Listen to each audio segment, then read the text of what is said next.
ونعوذ بالله من شرور أنفسنا ومن سيئات أعمالنا من يهد الله فلا مضل له ومن يضلل فلا هادي له أشهد أن لا إله إلا الله وحده لا شريك له وأشهد أن محمدا عبده ورسوله صلى الله عليه وعلى آله ومن سار على نهجه وتمسك بسنته إلى يوم الدين وسلم تسليما كثيرا يا أيها الذين آمنوا اتقوا الله حق تقاته ولا تموتن إلا وأنتم مسلمون يا أيها الناس اتقوا ربكم الذي خلقكم من نفس واحدة وخلق منها زوجها وبث منهما رجالا كثيرا ونساء واتقوا الله الذي تساءلون به والأرحام إن الله كان عليكم رقيبا يا أيها الذين آمنوا اتقوا الله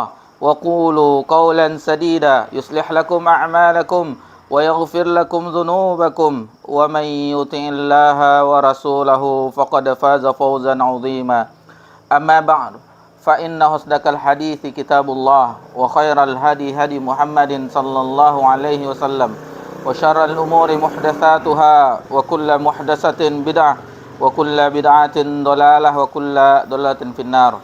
Alhamdulillah, sudah sepatutnya bagi kita bersyukur kepada Allah Subhanahu wa taala karena di malam ini alhamdulillah kita telah berada di pertengahan bulan Sya'ban. Alhamdulillah. Dan tidak berapa lama lagi, tidak ada lagi jaraknya antara bulan yang lain. InsyaAllah kita akan memasuki bulan yang mulia, bulan yang hati bergembira menyambutnya, bulan yang dirindu-rindukan, yang dirimpi-rimpikan oleh orang-orang soleh. Bahkan Nabi kita tercinta sallallahu alaihi wasallam, Nabi kita tercinta sallallahu alaihi wasallam di bulan Sya'ban telah mempersiapkan diri memperbanyak ibadah puasa di bulan Sya'ban ini.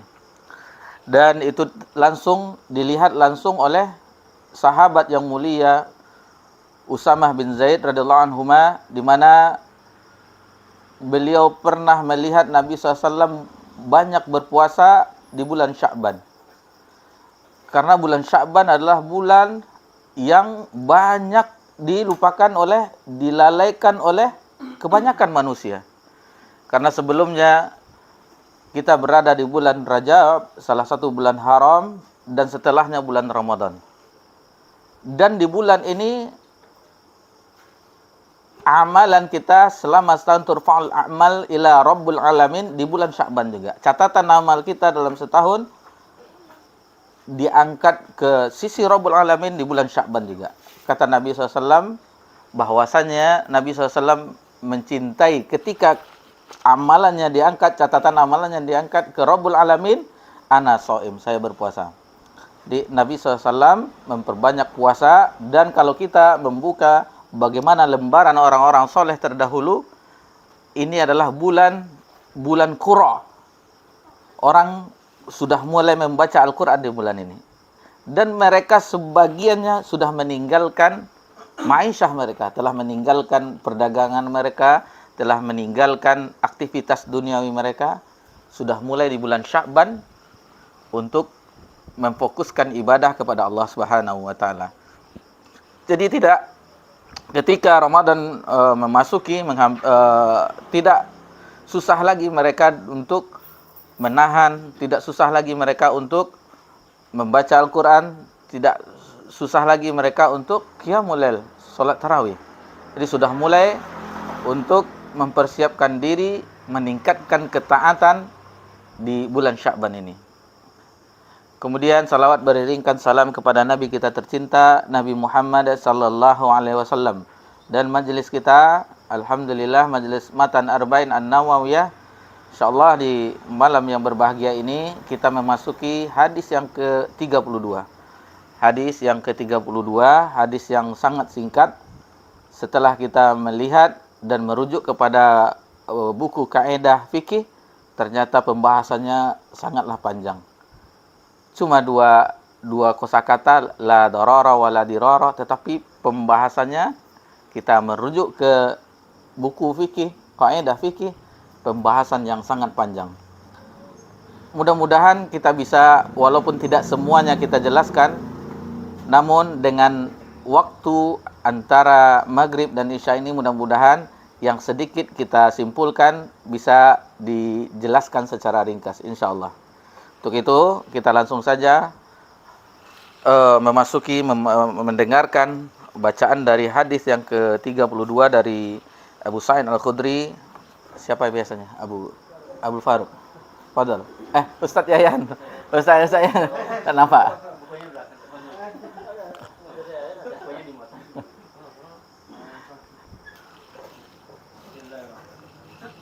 Hadis ke-32, larangan berbuat mudarat. An Abi Sa'id bin Malik bin Sinan al-Khudri radhiyallahu anhu anna Rasulullah sallallahu alaihi wasallam qala la darara wa la dirara.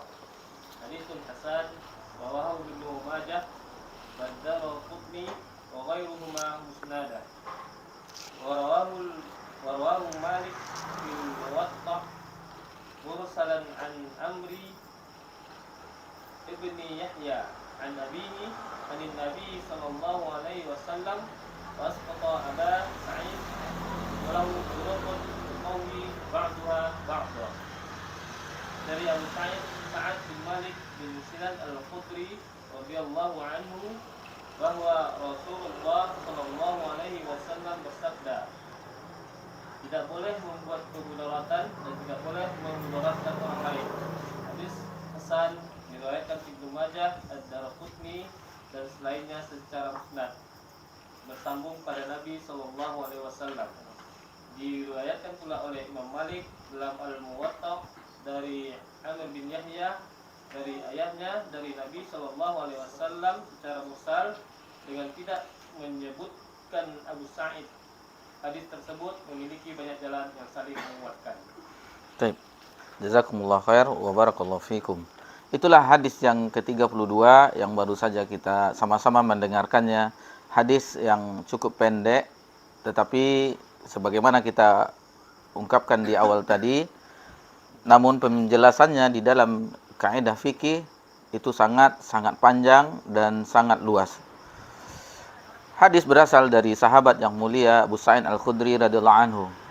Abu Sa'id Al-Khudri nama aslinya adalah Sa'id bin Malik bin Sinan radhiyallahu anhu. Ayahnya Malik bin Sinan termasuk dari sahabat Nabi SAW yang gugur ketika terjadi peristiwa perang Uhud. Salah satu syuhada 70 lebih syuhada yang ketika itu wafat di perang Uhud. Termasuk Hamzah bin Abdul Muttalib, paman Nabi SAW, Hanzalah, Mus'ab bin Umair, dan sahabat-sahabat yang lainnya, yang ketika itu kondisi pemakamannya, kalau kita lihat sejarah kembali, bahwasanya tidak cukup kain untuk menutupi jenazah mereka. Apabila itu ditutup kepalanya, jenazah para syuhada, maka kelihatan kakinya. Dan jika ditutup kakinya maka kelihatan kepalanya. Dan ketika itu sebagian sahabat menangis melihat kondisi seperti itu, bagaimana keadaan yang serba apa adanya. Menangisnya mereka setelah kejadian, setelah banyak ditaklukkan negeri-negeri baik itu di bawah penguasaan Kisra dan Romawi, baru di situ mereka teringat akan kejadian mereka, bagaimana keadaan kondisi mereka dahulu yang sedikit dengan harta tetapi kokoh dengan keimanan, kuatnya keimanan. Sementara di kondisi yang sekarang, kata mereka, bahwasanya dibukakan pintu-pintu harta bagi mereka. Namun kondisi yang waktu di zaman Nabi yang sederhana itu yang mereka rindu-rindukan. Jadi setelah berlalunya zaman, ditaklukkannya, banyak mendapat harta rampasan perang. Jadi mereka sebagian bergelimangan harta, sehingga mereka teringat akan kisah bagaimana jenazah di peristiwa perang Uhud. Untuk mengkafani jenazah itu tidak mencukupi, ditutup kepalanya kelihatan kakinya. Akhirnya ditutup sampai kepala dan kakinya ditutup dengan daun-daunan dari rumput-rumput yang berada dekat situ untuk menutup jenazahnya. Itulah kondisi bagaimana keadaan yang waktu awal-awal dari kaum muslimin.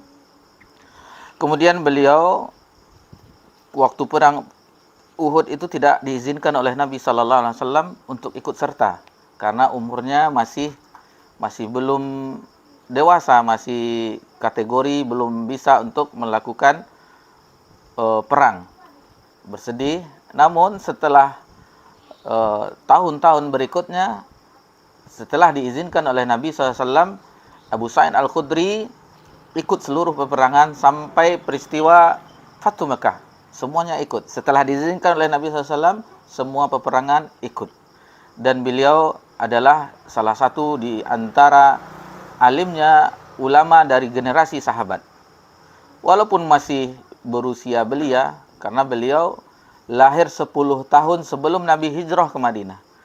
10 tahun sebelum Nabi hijrah ke Madinah, jadi berjumpa dengan Nabi masih remaja, masih kanak-kanak, dan itu makanya tidak diizinkan waktu perang Uhud. Dan beliau adalah seorang imam di zamannya setelah sahabat-sahabat yang lain wafat, seorang fuqaha, seorang yang muftinya Madinah ketika itu. Dan di antara sahabat dari Ansar yang banyak meriwayatkan hadis Nabi sallallahu alaihi wasallam. Begitu juga dengan Anas bin Malik, juga sahabat Ansar yang banyak meriwayatkan hadis dari Nabi sallallahu alaihi wasallam. Abu Sa'id Al-Khudri wafat berbeda ahli sejarah, ada yang mengatakan tahun 75 Hijriah, ada yang mengatakan 65 Hijriah, ada yang mengatakan 60. Itu berbeda kapan wafatnya. Namun itulah seseorang tokoh generasi sahabat yang langsung belajar dengan Nabi SAW, dikenal oleh generasi sesudahnya, di generasi tabi'in, orang yang wara', orang yang zuhud, orang yang wara' dan zuhud. Dan mengenai zuhud ini, wara' telah kita singgung di kajian kita di hadis sebelumnya, hadis yang ke-31. Dan beliau pun dimakamkan di Baqi' bersama para sahabat yang lainnya. Mudah-mudahan Allah meridai Abu Sa'id Al-Khudri radhiyallahu anhuma. Jadi hadis ini secara garis besar, la darara wa la dirara, itu tidak boleh bagi kita untuk saling memudaratkan, baik itu memudaratkan orang lain dan juga membalas mudarat tersebut. Tidak boleh di dalam Islam. Dan hadis ini disebutkan oleh Abu Daud bahwasanya hadis ini adalah menunjukkan tentang kaidah fikih. Sedikit kita mempelajari kaidah fikih, bahwasanya kaidah fikih itu adalah suatu disiplin ilmu. Jadi beda dengan usul fikih, dengan kaidah fikih itu berbeda. Kalau usul fikih yaitu ilmu usul fikih yang itu pertama kali disusun, ditegakkan disiplin ilmunya oleh Imam Asy-Syafi'i rahimallahu taala dalam kitabnya Ar-Risalah. Namun kaidah fikih itu berbeda lagi. Untuk memahaminya, kita langsung saja menyebutkan apa itu maksud kaidah fikih. Kaidah, al-qaidah artinya pondasi atau dasar. Jadi kadang al-qawaid itu jamaknya, jamak dari kaidah, dasar atau pondasi tersebut. Adapun fikih, al-fiqhu itu adalah pemahaman bagaimana seseorang memahami agama ini, itu yumay yuridillahu bihi khairan yufaqihu fid din, agar paham dengan agama Islam ini, agar bisa mempelajarinya dan memahaminya sampai tingkat paham. Maka dengan pemahaman itulah yang bisa mengantarkan kepada amalan. Seperti kajian tadi, bagi yang kita menyimak sedikit walaupun tidak hadir, tapi kita lihat dari live streamingnya yang tadi Ustaz Muhammad Nuzul Zikri Fizullah, bahwasanya ilmu itu ada yang nafi', ada yang maklumat. Ilmu itu ada yang nafi', ada yang maklumat. Ilmu yang nafi' yang mengantarkan kepada pemahaman dan amalan. Adapun maklumat, betapa banyak orang mengetahui, akan tetapi tidak membuahkan dari segi indahnya amalan dan akhlaknya.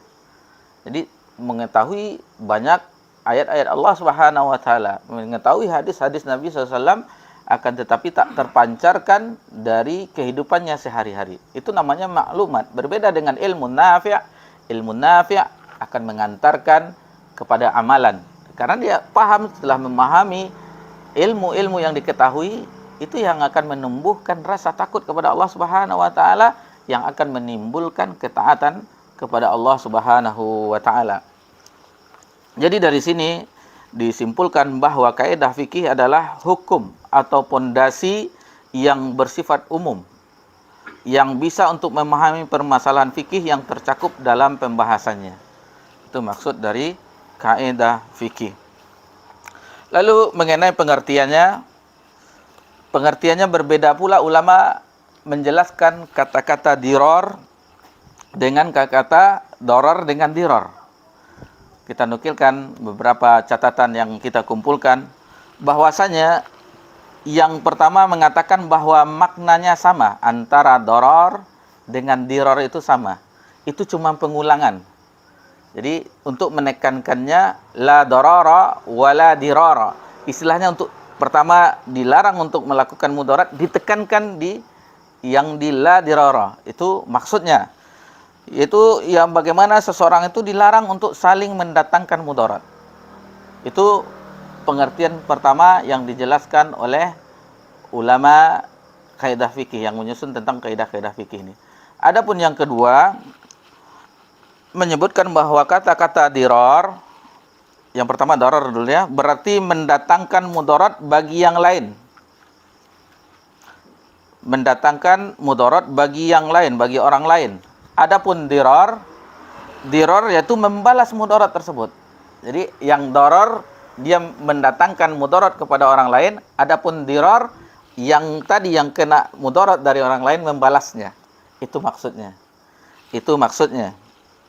Bahwasanya sehingga terjadi saling memudaratkan.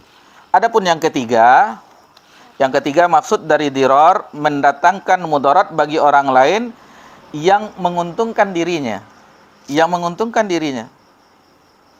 Sedangkan diror yang mendatangkan mudarat kepada orang lain tanpa menguntungkan dirinya. Nah, itu bedanya. Jadi dia melakukan mudarat kepada orang lain menguntungkan untuk dirinya. Itu doror. Adapun diror, dia memudaratkan kepada orang lain, membahayakan orang lain, membuat sesuatu kepada orang lain, tetapi itu tidak beruntung bagi dirinya. Itu definisi yang ketiga, makna yang ketiga dari doror dan diror. Adapun yang keempat, bahwasanya doror berarti tidak sengaja mendatangkan mudarat. Tidak sengaja. Itu namanya doror. Tidak sengaja. Adapun diror, yaitu dengan sengaja. Nah, jadi dari 4 definisi itu, bagaimana memahami makna dari la dorora wala dirora. Baik. Kita jelaskan bagaimana tentang kaidah fikihnya. Kaidah fikih bahwasanya ini sebenarnya banyak pembahasannya, cuman yang kita ambil secara garis besar bahwasanya dalam penerapannya, di antara penerapan kaidah ini la darara wala dirara, itu di antara ini contoh supaya ini bisa kita mengkiaskan dengan kejadian yang lain. Beberapa contoh kita bawakan yang di sini untuk bisa dikiaskan dengan masalah-masalah yang lain. Yang pertama yaitu yang seseorang yang merusak barang orang lain. Dia merusak, meminjam sesuatu apapun. Apa itu kendaraan, apakah itu alat-alat, atau sesuatu yang dipinjam kepada saudaranya, lalu rusak. Berarti dia telah melakukan mudarat kepada orang lain. Adapun yang memudaratkan tidak membalas untuk merusakkan barang yang tadi dirusak oleh orang tersebut. Tidak membalasnya. Akan tetapi cukup dengan meminta ganti rugi. Gantilah daripada misalnya handphone misalnya yang sekarang, karena dia melihat sesuatu terjatuh, pecah, rusak LCD-nya atau segala macamnya. Lalu jangan diambil pula HP itu dirusakkan pula, tidak. Cukup diganti, tolong diperbaiki seperti semula. Jadi jangan kita setelah dapat mudarat jangan dimudaratkan pula orang. Nah, itu maksud dari penerapannya. Adapun contoh yang lain, ini beberapa contoh yang dibawakan, sebenarnya banyak kasus agar kita memahami kaidah fikih ini. Yang kalimat yang sederhana tetapi uraiannya panjang. Ini kita yang ambil yang sekarang yang kita sama-sama bahas ini yang dari yang kita baca, mana yang patut, mana yang tidak disampaikan. Jadi cuman tidak sampai, misalnya seandainya itu 30 halaman, mungkin yang kita sampaikan cuman 2 halaman. Masih banyak. Jadi kita sengaja menyebutkan ini karena ilmu itu luas. Ilmu itu luas, masih banyak. Hadis arba'in saja kita baru hadis 32. Sementara di Imam Bukhari hadisnya berapa? Lebih dari 5.000 hadis. Imam Muslim lebih 5.000 hadis. Begitu juga dengan sunan-sunan yang lainnya. Itu yang disepakati dengan kutubut tis'ah, kutubus sitah, kutubus tis'ah. Dan ada lagi yang lain-lainnya yang pernah diteliti oleh para ulama yang mencakup hadis Nabi SAW dalam pembahasan dalam kitab-kitabnya. Termasuk dalam kitab hadis, seperti Al-Um itu termasuk kitab hadis. Al-Muwatta itu termasuk kitab hadis. Itu lebih dari 1.500 judul. Lebih dari 1.500 judul. Bayangkan, masih banyak ilmu-ilmu yang belum kita ketahui. Dan begitu juga di malam ini, kita menjelaskan kaidah la darara wa la didara dari hadis Nabi SAW yang diambil oleh ulama fikih menjadi kaidah fikih. Maka yang kita jelaskan pun juga tidak sebanyak yang dijelaskan oleh ahli ilmu. Namun, walaupun cuma sedikit, dengan contoh-contoh yang ada, penerapan yang ada, dan turunan-turunan dari kaidah ini, kita memahami agama kita. Itu minimal. Ini cuma satu kaidah, padahal dia banyak kaidah, banyak sekali kaidahnya. Seperti innamal a'malu binniyat, itu termasuk kaidah fikih dari hadis Nabi SAW. Banyak kaidah yang belum kita ketahui. Tujuannya dengan kaidah itu kita mudah memahami, dan dari situlah kita bisa menguraikan pemahaman dengan kasus-kasus contoh yang kita hadapi. Seperti kasus yang tadi, yang tidak boleh merusak barang yang dirusak oleh orang lain. Lalu dengan seseorang contohnya menyewa suatu tanah dan dia bercocok tanam di situ, menanam buah-buahan atau apalah. Namun dengan berjalannya waktu, di suatu saatnya ada buah itu belum bisa dipanen. Sementara sewanya sudah habis. Supaya tidak memudaratkan terhadap hasil panen, maka berembuk kembali agar diperpanjang sewanya dan buahnya bisa dipanen di waktunya. Bisa bermanfaat daripada misalnya nih 1 bulan lagi seharusnya panen, tapi karena sewanya sudah habis, maka dipanen di waktu belum matang tersebut. Jadi bermudarat jadinya, tidak apa, untuk bikin apa jadinya. Seperti mangga mungkin masih putihnya, masih belum, atau asam-asam itu paling bisa untuk rujak. Jadi bagaimana Islam itu mengatur agar tidak terjadi kemudaratan, Lalu dari sini juga la darara wa la dirara, dari sinilah diambil haramnya rokok. Karena rokok memudaratkan asapnya kepada orang lain. Kalau dibalik-balik Al-Quran, dibalik-balikkan kitab hadis, tidak berjumpa haramnya rokok dari Allah Subhanahu wa taala dan hadis Nabi SAW. Tapi dengan mempelajari kaidah-kaidah ini, rokok memudaratkan bagi yang mengisapnya dan memberi mudarat kepada orang sekitarnya. Nah, jadi nanti mana hadisnya? Anda belum belajar, yalah. Tuan belum belajar, yalah. Kami sudah belajar di Rumbai, di Putri Ayu, bahwa itu kaidahnya la dorora wala diroro. Apa pula itu bertanya dia? Tidak boleh memberikan mudarat dan tidak boleh pula memudaratkan orang lain. Oh itu tuh ya. Jadi kita bisa juga menjelaskan kepada orang. Dan itu diantara dalil-dalil yang disebutkan tentang rokok, banyak yang lainnya, mubazirnya, membunuh diri sendiri dan yang lain-lainnya. Itu salah satunya. Adapun yang lain, yaitu bagi pemerintah, misalnya kebijakannya tidak boleh ada datang barang impor, misalnya dengan pertimbangan untuk amannya produk-produk dalam negeri. Itu boleh. Lihat, seandainya barang itu datang, berarti bermudarat untuk barang-barang lokal. Begitu juga dengan hasil produksi dalam negeri, tidak boleh diekspor seandainya barang-barang tersebut, apapun bentuknya, obat-obatan, barang yang bisa dikonsumsi atau segala macamnya, maka itu tidak boleh diekspor. Dipenuhkan dulu untuk rakyat. Ini seandainya pemerintah mengetahuinya, bagaimana orang-orang yang biasa dengan dunia ekonomi, pelaku ekonomi mengetahui bagaimana mudahnya kita menemukan barang-barang impor sekarang. Sehingga bahasa pasarnya terpekiklah orang-orang yang membuat produk lokal. Berarti ada buatan dalam negeri, ada buatan impor, orang memilih cenderung kepada impor. Harganya pun terkadang tidak jauh berbeda. Kita mengetahui bagaimana keadaan kondisi pasar sekarang, dengan mudahnya barang-barang impor masuk ke negeri kita, memudaratkan bagi pengusaha lokal. Lalu juga tidak boleh kita menimbun barang-barang yang dicari orang, karena itu akan memudaratkan. Barang yang dibutuhkan oleh orang kita tidak boleh menimbunnya, itu akan memudaratkan karena itu kebutuhan sehari-hari. Dan ini betapa banyak cukong-cukong yang melakukan ini untuk menaikkan harga. Di dalam Islam tidak boleh. Kebutuhan masyarakat harus terus diadakan, tidak boleh disimpan-simpan, ditimbun-timbun agar harganya melambung.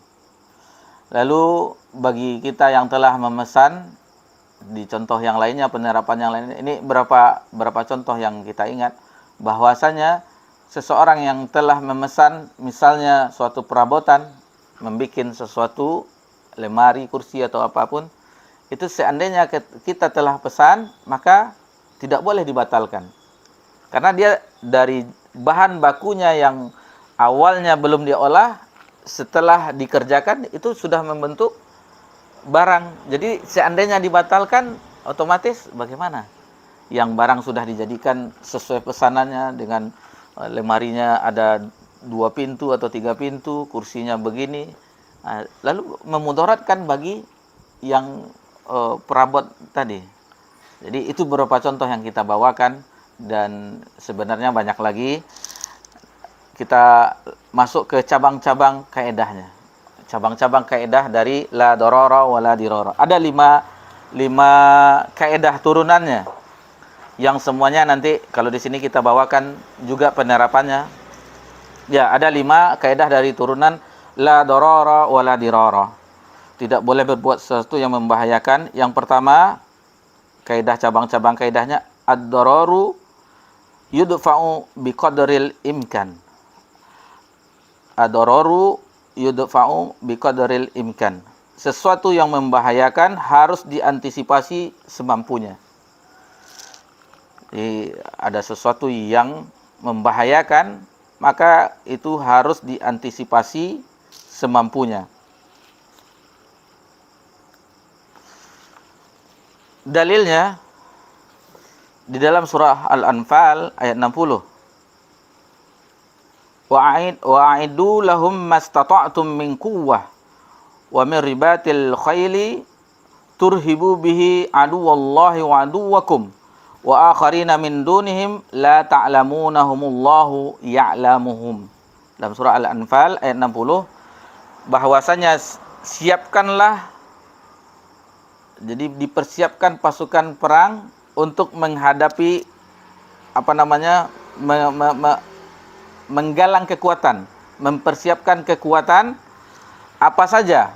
Jadi zaman dahulu yaitu dalam bentuk kuda-kuda, atau alat-alat perang yang lainnya. Seperti kita sekarang kalau di zaman militer, tangki-tangkinya atau pesawat-pesawat tempurnya itu harus disiapkan. Harus disiapkan, itu gunanya untuk menggetarkan musuh dan sebagai wibawa suatu negara.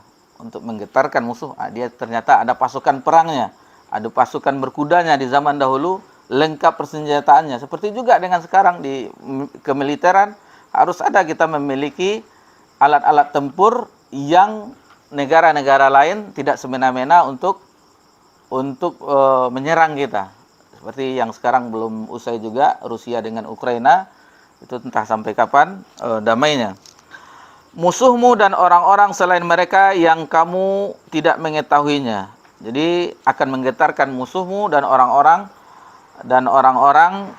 selain mereka yang kamu tidak mengetahuinya. Sisi pendalilan ini bahwasanya disyariatkan untuk jihad.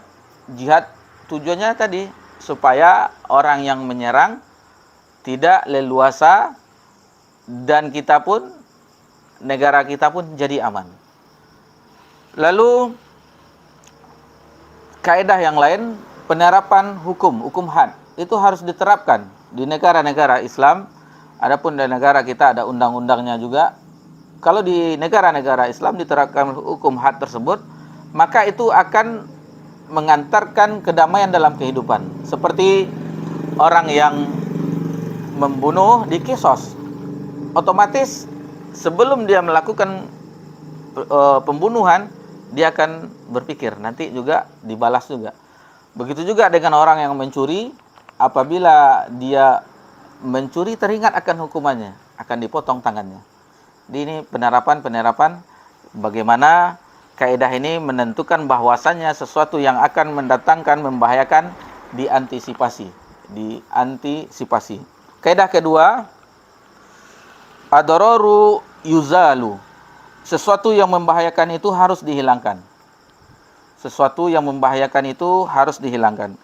Ini sama dengan kaidah yang pokok la darara wa la dirara, mirip, akan tetapi penerapannya, contohnya supaya kita lebih paham apa maksudnya, bahwasanya ada seseorang yang misalnya dia membangun bangunan yang memakai jalan umum, sehingga orang tidak bisa, apapun tembok, apapun jenisnya, tetapi itu umum, jalan umum, itu boleh dihilangkan mudaratnya dengan dirobohkan. Itu boleh. Hukumnya di dalam Islam seperti itu. Atau aliran bertetangga, itu seandainya pergi ke halaman tetangga, kan itu memudaratkan tetangga. Dan tetangga itu seandainya dia membuat batasan, membuat aliran ke arah yang lain, itu diperbolehkan. Karena mengantisipasi mudarat yang akan datang. Berat ya memahaminya. Kalau sudah masuk kaidah fikih ini agak mencernanya dan menjelaskannya pun susah juga.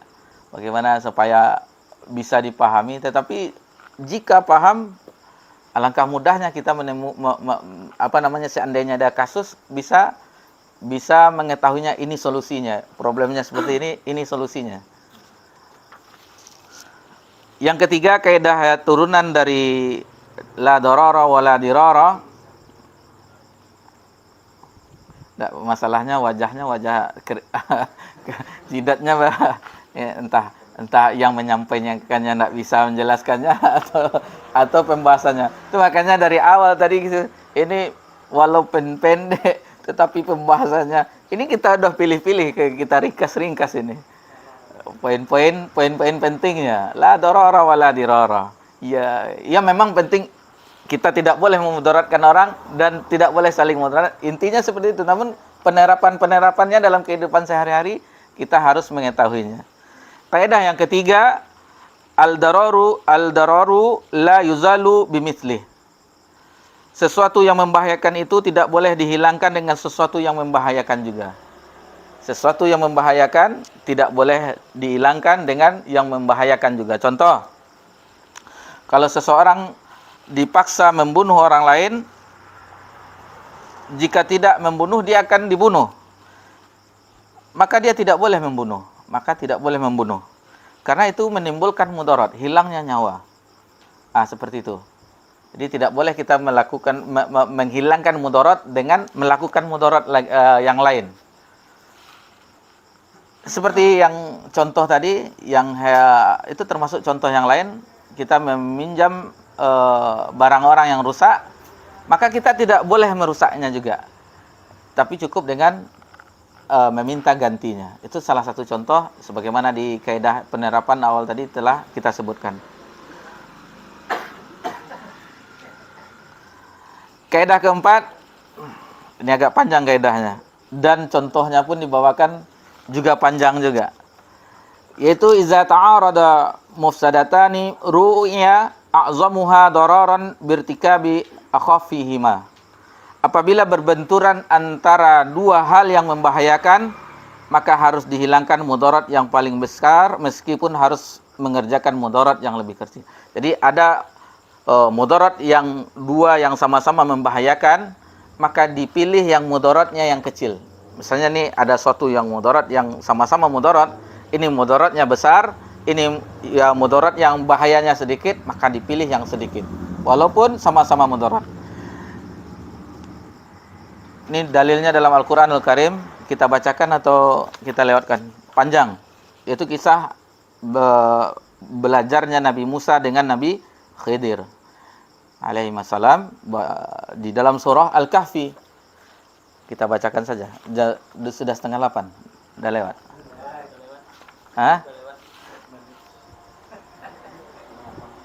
Ya. Jadi di sini bahwasanya kita bacakan sajalah. Berdapat pahala juga satu huruf kan. Dimulai dari ayat 71 sampai 81. Dalam surah Al-Kahfi, fantalaqa hatta idza rakiba fis safinati kharaqaha qala akhraqtaha litughriqa ahlaha laqad ji'ta syai'an imra. Ini mungkin sejak keluar fatwa Dewan Fatwa enggak ada baca Jumat lagi nih. Qala alam aqul innaka lan tastati'a ma'iya sabra qala la tu'akhidni bima nasitu wa la turhiqni min amri usra. Fantalaqa hatta idza laqiya ghulaman faqatalahu qala aqatalta nafsan zakiyatan bighairi nafsin laqad ji'ta syai'an nukra. Qala alam aqul laka innaka lan tastati'a ma'iya sabra. Qala in saltuka an syai'in ba'daha fala tusahibni qad balaghta min ladunni uzra. Fantalaqa hatta idza ataya ahla qaryatin istata'a ahlaha fa'abau ayyudayifuhuma fawajada fiha jidaran yuridu ayyan qaddaqa faqamah. Qala law syi'ta lattakhadhta 'alaihi ajra. Qala hadza firaqu baini wa bainik saunabika bi ta'wili ma lam tastati' 'alaihi sabra. Amma safinatu fakanat limasakina ya'maluna fil barri fa aradtu an a'ibaha wa kana wara'ahum malikun ya'khudhu kulla safinatin ghasba. Wa ammal ghulamu fakana abawahu mu'minaini fakhashina ayyurhiqahuma tughyana wa kufra fa aradna ayyubdilahuma rabbuhuma khairan minhu zakata wa qaraba ruhma. Jadi terjemahannya juga panjang. Intinya bahwasanya dari kisah ini nanti dilihat lagi ayat 71 sampai 81 bagaimana tatkala suatu mafsadah yang kecil dengan mafsadah yang besar, maka dipilih yang kecil. Seperti peristiwa perahu yang dibocorkan tersebut. Bagaimana perahu itu dibocorkan, kerusakannya cuma sedikit, perahunya yang bocor. Adapun mudaratnya, nanti kapalnya akan dibawa. Seperti juga dengan membunuh yang dijelaskan di sini, membunuh anak kecil itu, maka seandainya tidak dibunuh waktu kecil itu, ini dari berita dari Allah, bukan syariat untuk kita. Nanti dibunuh pula anak kecil. Enggak. Maksudnya ini peristiwa ketika itu. Bahwasanya Nabi Khidir memiliki ilmu tentang itu melebihi Nabi Musa. Tentang peristiwa itu. Adapun dengan ilmu yang lainnya, Nabi Musa lebih mulia. Karena Nabi Musa adalah kalamullah yang langsung berbicara dengan Allah ketika diturunkan Taurat kepadanya di Bukit Tursina.